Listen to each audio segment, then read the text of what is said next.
driver interviews, pit action, industry news. We're bringing you everything that fuels the adrenaline-pumping world of dirt track racing. Buckle up now. You're sitting with the Slimy Bastards. Take it away, Jason and Adam.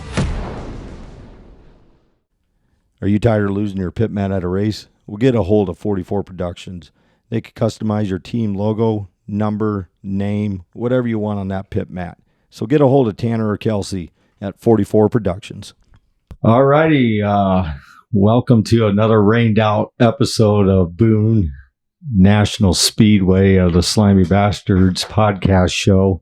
It's getting real fucking ridiculous of driving down 2.5 hours to watch Adam sweat. Well, it's 4 straight weeks. It's been rained out now. I'm on. But with that, we're able to catch some podcasts, doing some podcasting and all that. And we've been after these two guys for damn near 2 months. We had, I was telling Adam, I think we got better odds of getting President Trump on this thing than getting you two in here. But here we are. Adam, introduce them and who are we talking to today? So we got Jerome and Josiah Moulds. Drives a stock car, number 12. And so you guys are out of what town you guys out of? The shop is actually out of Farnaville. Okay. He lives in the West Des Moines Urbandale. Okay. So you drive the stuff down here and then he just meet you down here. And, Correct. And, our shop is in Farnaville. Okay. So do you go up there and help your dad then on the car and all that, or do you just show up and just run the fucking thing? And just... Well, it's a mixture of both, honestly. I mean, I do go up there sometimes. We do, some work on it, especially if we're going to change up the track and stuff like that. So I just change out the gear and stuff like that. But car washes or anything that happens like this, getting the car ready for something short notice, I'll just end up meeting him out there. Sure. So what I'm getting out of this, he's Jeff Gordon. He just shows up and drives. Yeah. That's what we had Jeff Gordon on last night with Cody Fett. We did that too, yeah. There's a lot of them that just show up and drive. Yeah. But you got the cream of the crop here. You got the cakewalk job. You just show up and sign autographs and away you go. Well, I wish. I mean, I kind of told him I was the B-Main Bandit earlier here, so. The B-Main Bandit. If you're standing over there with us, it's pretty funny. Yeah. It's pretty funny. So, but you guys go, tell us where you race. You obviously you're here in Boone every week. Where else are you running? So, I mean, in the dirt track world, we weren't very prominent in the dirt track world up until last year, just because of the fan base. But when it comes to the dirt track world, we've touched base with like Denison, mostly Boone. We would call Boone our home track, and then we started branching out and did like Spencer and stuff like that, but nothing super severe for traveling right now. Sure. And out of all the tracks that you go to, and this is your second year racing dirt, right? Correct. So it's a little bit of a back. Well, let's back this up. So you ran karts for quite a while, right? Yeah. Yep. And now you're in dirt. Now that you've been doing dirt and that, what do you prefer? I'm still a pavement guy myself, honestly. I love the circuit track life. Yeah. But I do enjoy, dirt track racing. I don't really have any beef with it, but I would say, knowledge is king when it comes to the dirt track world, and it's a whole different world. 100%. And that's just been the big thing that not really put a sour taste in my mouth. It's just hard to learn, right? Because your buddies and stuff that I've grown to know are pavement. That's the world that they know. So when you go into the dirt track world, we're all kind of not necessarily clueless. It's like starting over. I mean, I do enjoy running the dirt track stuff.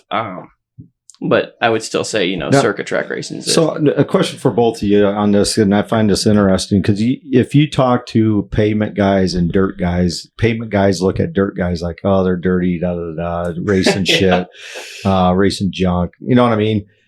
And pavement is like this upscale type image, right? Right. Would you say that's fair? That's, for sure. Okay. That's the highest percentage. For sure, that's kind of what they think of. Not us necessarily, because we're from here originally, but when you race against those circuit guys, that's what. Sure. So now that you've been racing dirt, has any of them came back to you and said, what the fuck are you doing?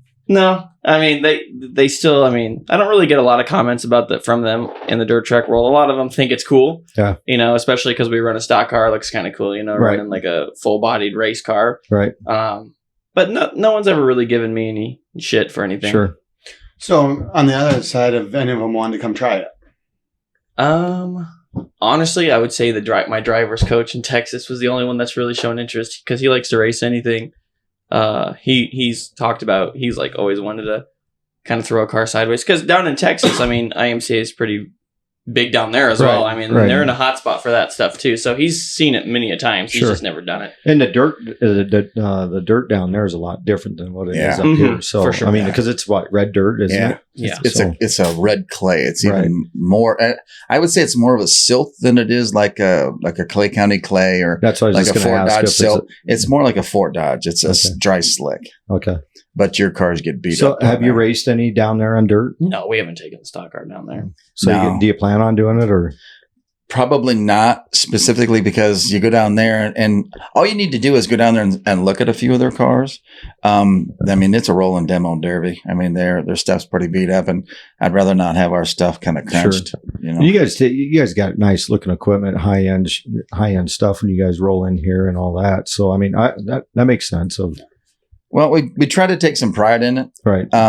I mean, not that there aren't nice cars around here. There's some gorgeous cars around here, but that's something that's specifically for him because he designs or does design for like cars and helmets and stuff like that. And it's something he might branch out into. But the nice thing is, I mean, we're able to find like Capital Sign. Chris is so talented at putting and wraps on and coming up with ideas that come from his head or that he's, conspired or whatever and put them on the damn car. I mean, they're unbelievable. I mean, they're gorgeous to the point where we got invited to do job fairs because people wanted the backdrop of, racing into the future or whatever. And they used our race cars as a backdrop and took photos and the whole 9 yards. Uh-huh. So now that's become a thing. So we actually are going to another car show on Tuesday in Yale. So now a lot of the car shows are adding race cars to it. Sure. Because so many of these cars, people are taking a lot of pride in them. Right. So, so we're more on that aspect. But obviously, we want the quality of the car to be top notch. And thanks to him, working with and working for Competition Motorsport, which I can let him, add more to it. It's huge. It's huge in the next biggest in the nation. I know, and they're ranked top 2 in the world. Right. So I mean, he's able to get quality stuff. So it sure helps. Right. So with that in mind, are you enjoying this? Enjoying? What do you mean? Like, are you enjoying racing dirt versus the karts and all that? 100%. I like to get in the racing seat, and like you said earlier, how pavement. They hold themselves like to not necessarily. They like to say that they hold themselves to that standard, whatever, and they have like their own personas and stuff like that. The bad thing about that and being from here and starting a team from scratch is you don't get a lot of local fans, right? Because no one really understands circuit racing in Iowa as much as you want them to, and so that's kind of why we picked up dirt track racing. I was in the military for so long, I needed to get in the seat, and get against some guys, and these guys race harder than they really do in pavement. I mean, they're not afraid to stick it into you. So when you go from this, it really kind of trains your mind to when you go to pavement, those guys won't touch you. Yeah. It's all about racing etiquette when it comes to pavement racing. They'll stay away from you. So when you race against these guys, they're not afraid to bump you on. Yeah, no, you go into the pavement world and it's cakewalk, really, because they're going to stay off of you and you know it. So if I stick my nose down the center like I do here, they're going to get away. They're going to back off where they don't back off from me here. So do you guys, when you come in off of the track, off of one of your heat races or main, is it a scene like off of Days of Thunder where Dad looks at the side of the car and then says, pretty much, look, there's not a dent inside of this, and then you kick it, there's the fucking dent. Yeah, pretty much. I think it was the first race, actually. You've seen the car and stuff like that, how it's all, pretty and stuff like that. And the first race, someone was just going a little bit slower than me, but kind of in my line. I just stuck my front corner into him and crinkled the front right, and he was like, you can't do anything about that. Well, they always say 8 corners, corner better than 4. So, yeah. And here sometimes it's 12 tires, but that's for sure. So outside of racing, what do you do? Like, what's your hobby for fun? What are you into? Oh, it's really difficult, honestly. I think, unfortunately, my life is racing. Yes. Well, you guys weren't maybe not so much what you're doing, but what about those carts down in Texas or those carts you're running? You want to maybe tell people about that, like what you're doing? We have two carts that we keep down in Texas, and they house them for us, and then the mechanics are there. So when we fly in, we get a vehicle and we go to the track, and it's in Cala Mills, and they do an amazing job. And eventually they'll have one of the largest tracks in the world of a circuit course. And like I said, it's just down the street from like 3 major dirt tracks. Uh-huh. And I know the Smith family go down there. They do a lot of enduros down there and stuff. So they know right where we're at. Sure. But it's really cool because we're an hour outside of Dallas, Fort Worth. So we fly into there, grab a van, take it down to the track. They start prepping our vehicle. So when we go down there, everything's done. Other than just critiquing stuff and making sure the fuel is mixed and stuff like that. And then we get out and we go down there for a Sunday race. So on Thursdays when we fly into Dallas, Fort Worth, we go down again. And Thursday night, we grab a bite to eat. Friday, we pound miles or laps. And then Saturday, we're forced day off, which we usually use as a entertainment day and check out a site or something down there. But then Sunday morning, I mean, it's just like you would see on F1. I mean, you have your some heat races and you have different things going on, but you qualify just like you would on an F1. Okay. And one of the reasons why we have 2 carts down there is we have a second driver that we have like 2 or 3 of them down there lined up. And then that's how you get your best time, just drafting and stuff like that. So you get your best times. How fast are them? On a track like that, you'll see on the straightaway 70s. No kidding. Mid 70s. They're fast. I mean, if you put a big enough sprocket in, those things will max out. They'll do 130. No kidding. And have you ever wrecked in one of them? Yeah, he's already laughing. The funny thing is, he's already tore up another. So I run a 125, and the first time I went into it, I thought I was going to be fine like that. I honestly spun out into like a massive puddle, like within the first 30 seconds, like leaving the pit lane. But I've been in a couple here and there wrecks like that because those things are supposed to grip hard, and you just got to adjust for it. But yeah, is it more pricey to fix one of them than it is one of these? Yeah, about the same. Honestly, about the same. Oh, really? Yeah. Well, that's becoming a big series too, isn't it? I mean, there's some bigger names that come around. It's a European thing. In pro karts? Yeah. So, I mean, you have these 2 big things, right? You have the Rocks Championship, and then you have SCUSA, which is what they call it, Superkarts USA. I mean, you have 3 or 4 IndyCar drivers that come down in my class specifically that will run that. Uh-huh. Well, we heard Helio Castroneves. He was talking about running that. That's why I was asking if bigger drivers are coming down. Oh, yeah. You have that. You have Joseph Newgarden. Big name as well. And then you'll have a lot of European champions that come in. So, like, before they were really in Formula One, you had your Max Verstappen, you had Lando Norris. Yeah, Lando Norris. You had big names that run that series still because, I mean, you talk to... So my driver's coach down there, he's like a 3 or 4 time world champion in pro kart racing. Uh-huh. And, I mean, he's friends with, like, big names. And he goes, like, this motorsport, specifically, like, supercars, pro karts, is one of the hardest motorsports to drive in. Just because they have a short wheelbase, there's no such thing as correcting it. If it and slides, you're sitting low, too, right? You're an inch and a half off the ground. Yeah. Yeah. So, I mean, and there's not belted no correcting them at all. Oh, really? No. You're not belted in? So if you get into a mix, they want you to fly away from it. Really? Mm-hmm. Oh. Interesting. Because otherwise it'll fold up around you. You still have helmets and everything, though? Oh, sure. Oh, But down there is where we have the race suits or the fire suits. Those are slide suits. Okay. So then if you do get thrown out, then it helps you. Kind of. They're still light, so you're not going to really notice much difference between a fire suit and one of those karting suits. They are still somewhat fire retardant, not as much as these. They're more of a fireproof. They don't last as long, but they're more of a Kevlar-based threading, so you slide a little bit more. They won't burn up as fast. Have you had your girlfriend try that on you, where she wants to throw you down the street of... You getting out of line with her? She naturally wants to throw me down the street. Is what it is. Without it. Dad shaking his head. Without it. You're not married yet. She'll whoop his ass. She had a farm girl. She's not afraid to use it. Now, a couple weeks ago when we were down here, you were a little late getting here to the track. That would be her fault. It was her fault. Yeah. Because I was talking to your dad here. You're about to get out. We're standing over at the trailer. and he got a phone call, and he's like, well, doesn't he know who you are? Yeah. No. I was talking to him the entire time. She's taking her jolly all the time with the finance guy. Yeah, well, he got pulled over on the way here. Yeah. In her car. Yeah. That's the night we're talking about.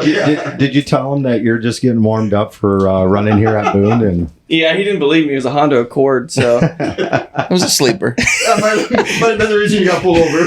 Yeah, I have no idea. it may not look like much, but my God, it's going to get me to the races. Right.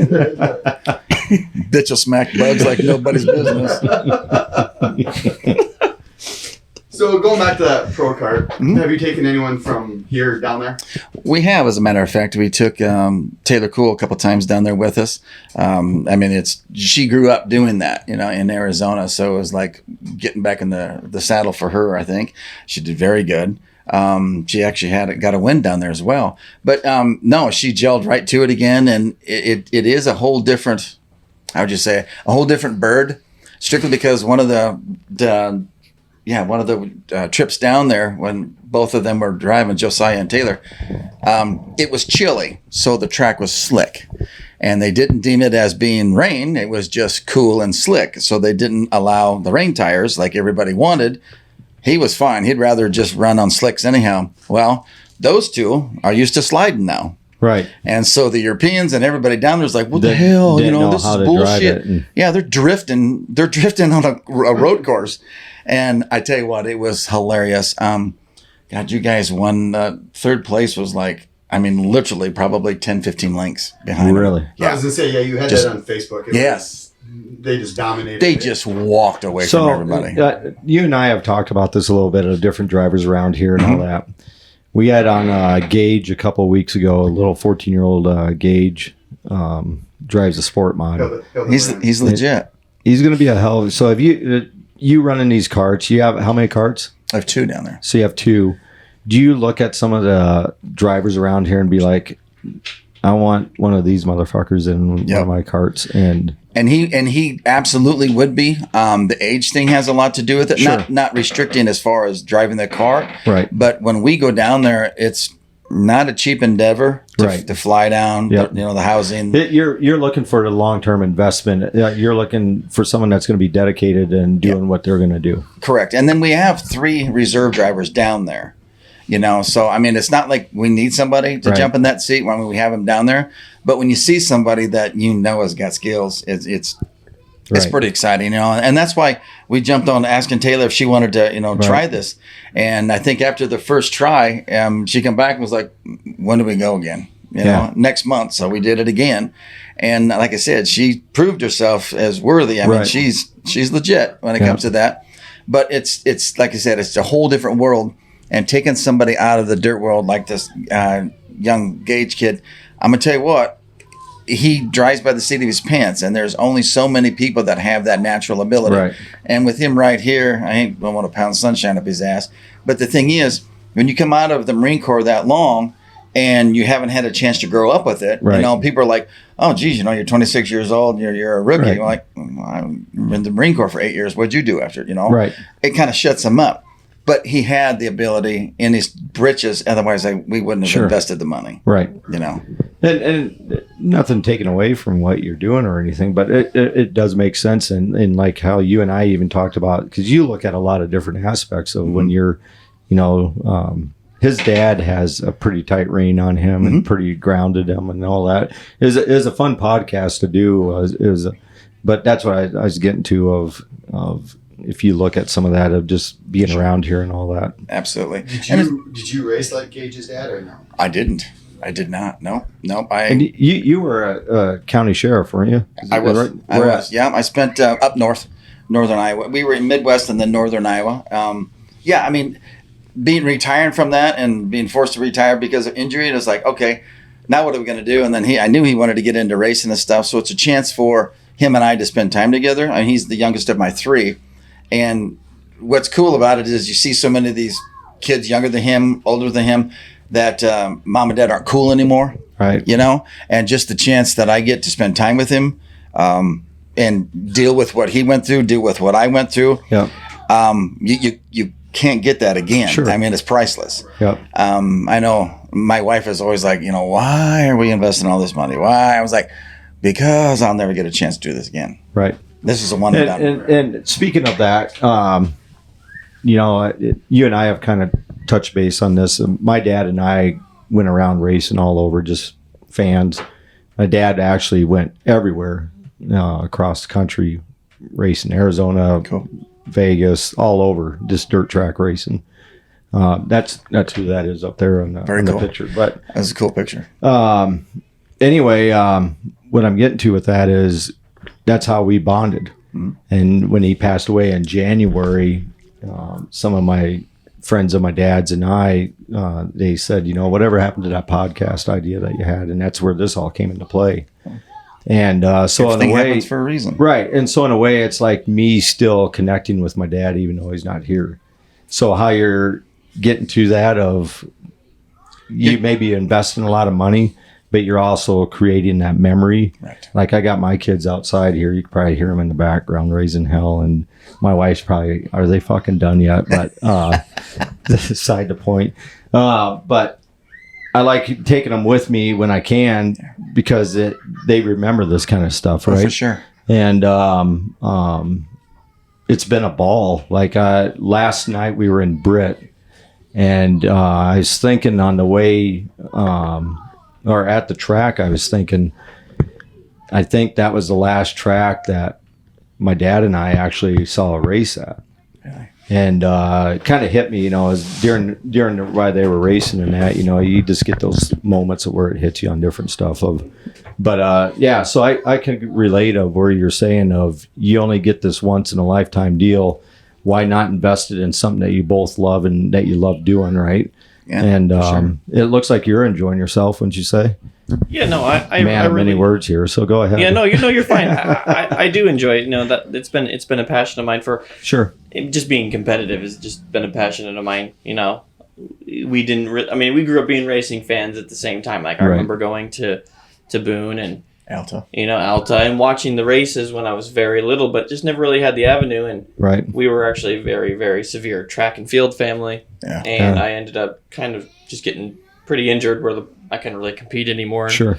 And I knew that competitiveness had to go somewhere. Obviously, it couldn't come out in the Marines, but Right. we had to wait till we were done So with that. you spent some time in the Marines and all that, and thank you for doing. Like my dad is a Vietnam vet and all that, and that's why the salute to service and salute to veterans and hunting with heroes and that. We did that fundraising out in Wyoming in my Yep. dad's name for some of that, Perfect. and so it's cool. I mean, you even had some stuff. Like your car is almost like military related too. Would you say that? Every year. Yep. Yeah. Yep. That's just kind of a big thing to me I want it to be unique. I want it Right. to be clean. I want it to be, something that will catch your eye. But at the same time, every one of my things, from the car to my helmets, is usually based towards, Sure. something veteran, patriotic. Yeah, very Yeah. patriotic, very military based. Yep.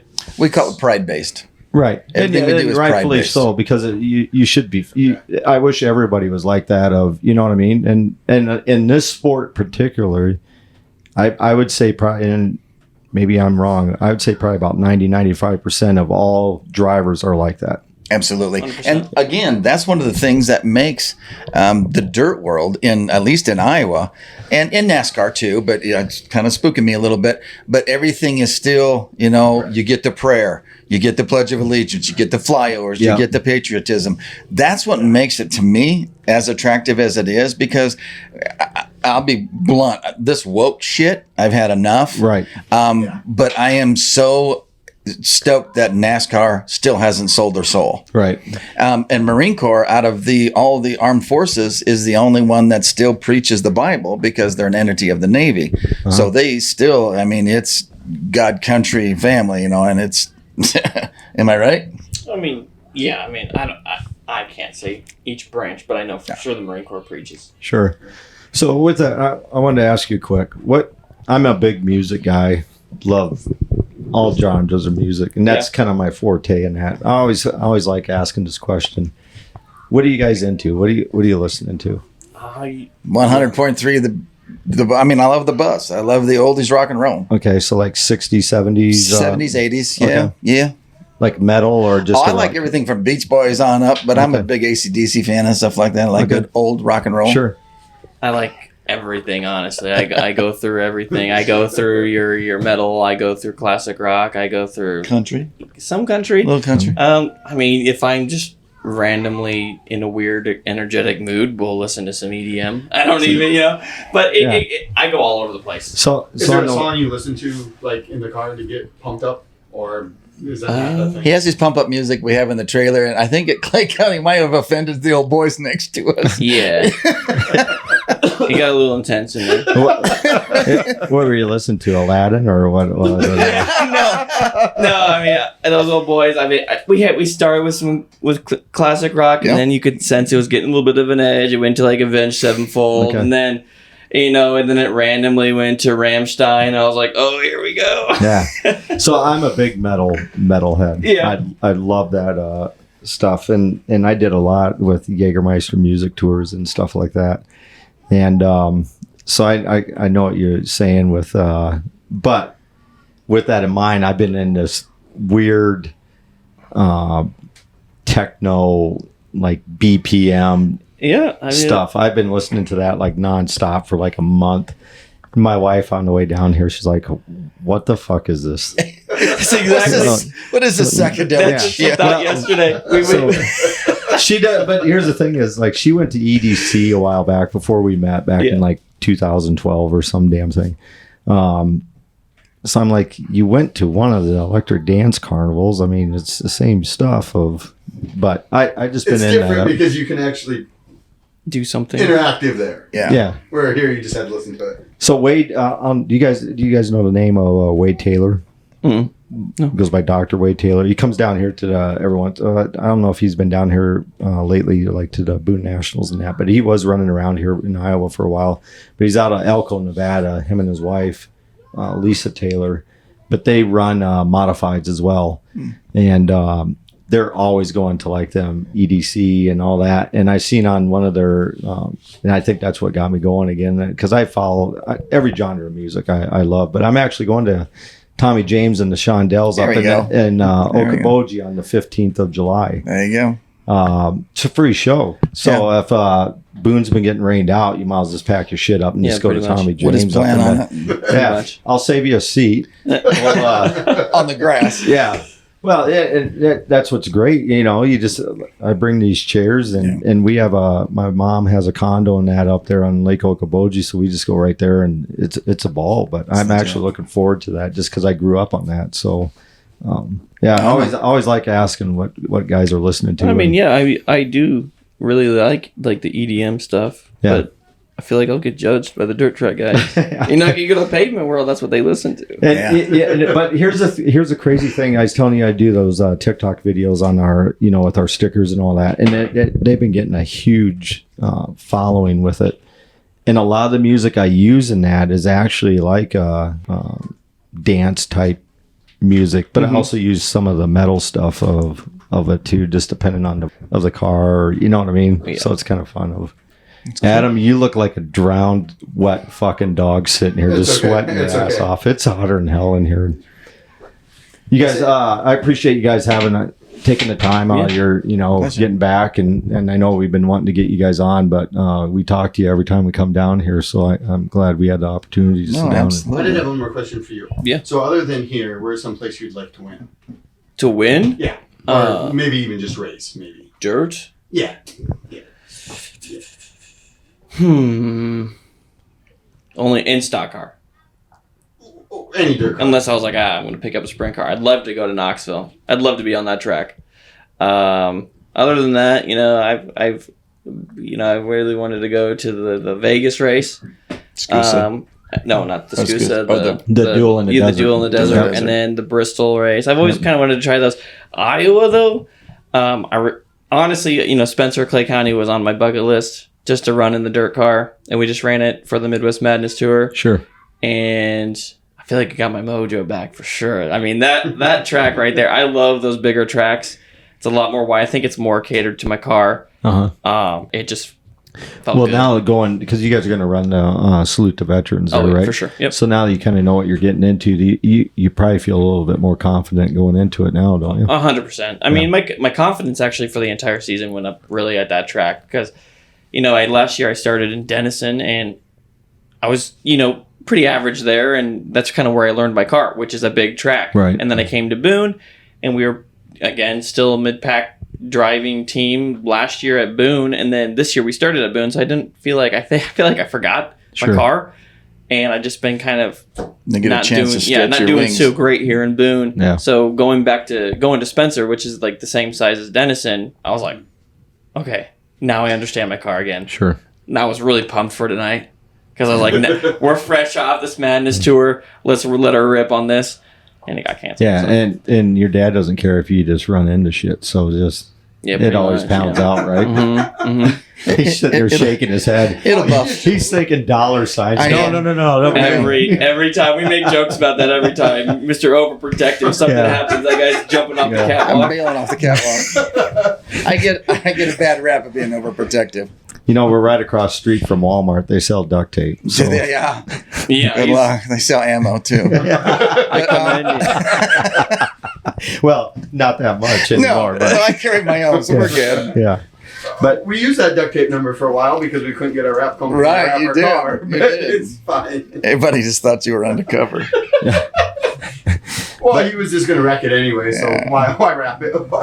No, I appreciate you guys taking the time and joining us up on this. And we'll be out at the Salute to Veterans series and all that. So if you wouldn't mind, maybe we get you on with one of the other drivers, and that's always fun too. And if you guys are game for it, I would, 100%. I'll do that. We're looking forward to that Salute for Veterans, especially in Spencer. I know it's been approved, so we'll have the giveaway bike. We're giving away a Harley Davidson as a fundraiser. I'm sorry, I wanted to bring that up to you. That's fine. So, that's fine. So it'll be on display out with the Hunting with Heroes wrapped vehicles. Yeah. So it'll be out there up front so they can see it. It's customized. It's not a new one. It's a 2004 V-Rod, but it's custom painted in the whole 9 yards with Rosette Riveter, and it's pretty slick.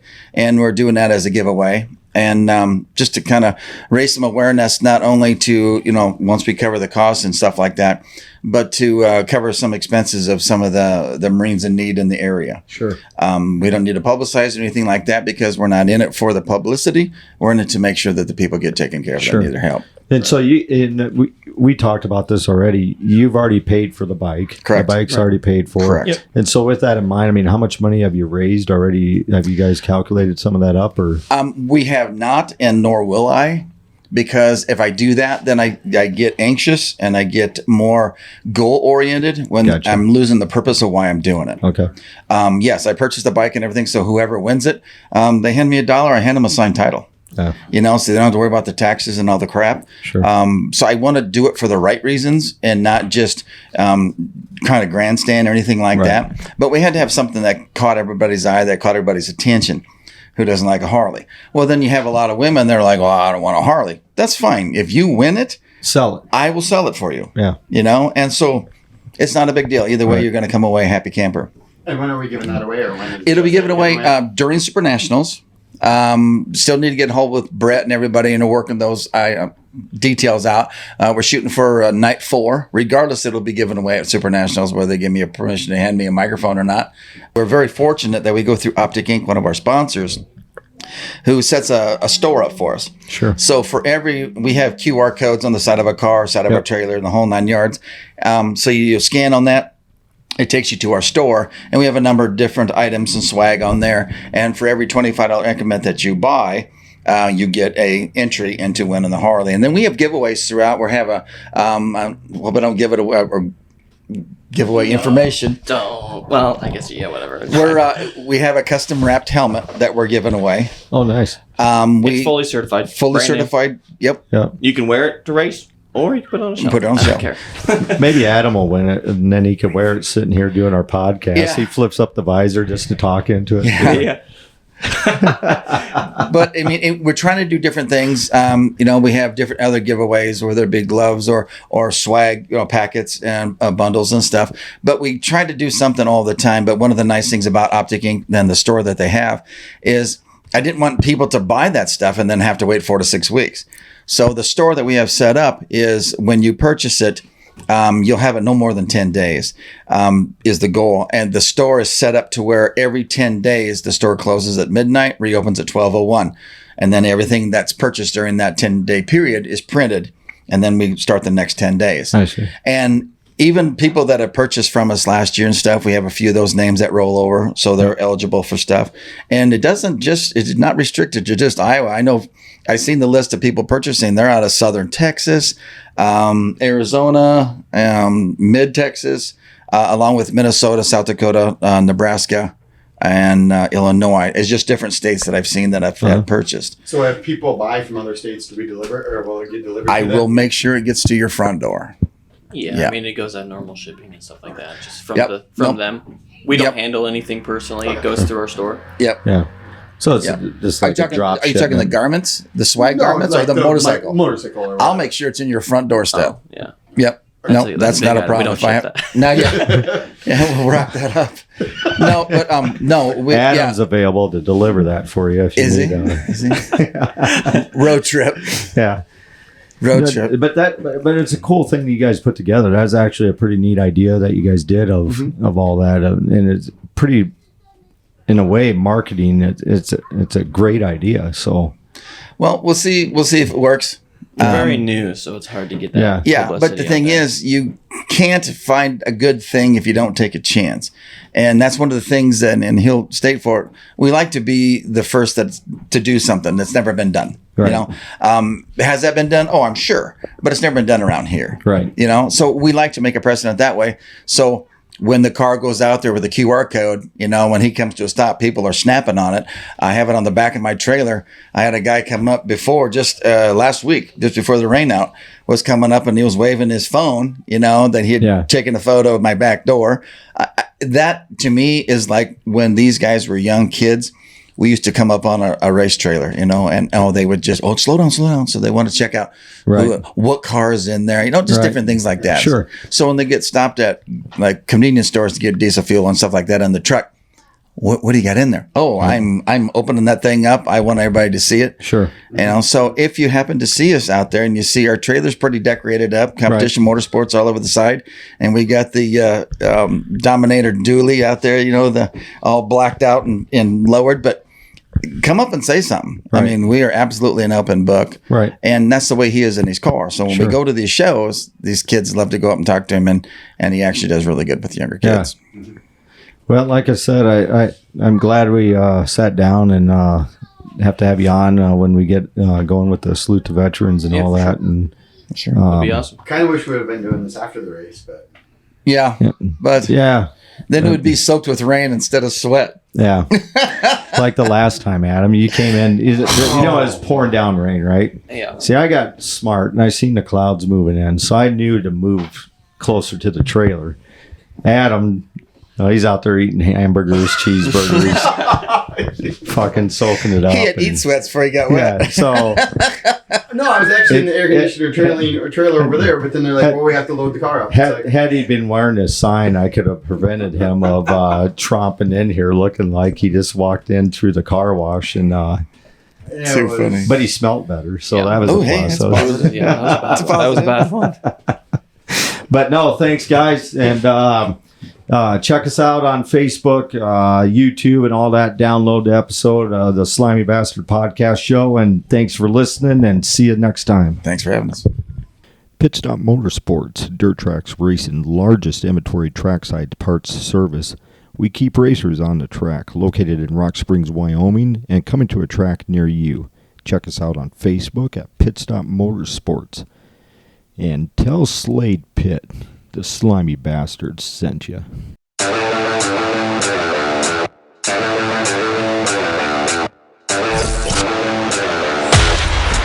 Driver interviews, pit action, industry news. We're bringing you everything that fuels the adrenaline-pumping world of dirt track racing. Buckle up now. You're sitting with the Slimy Bastard.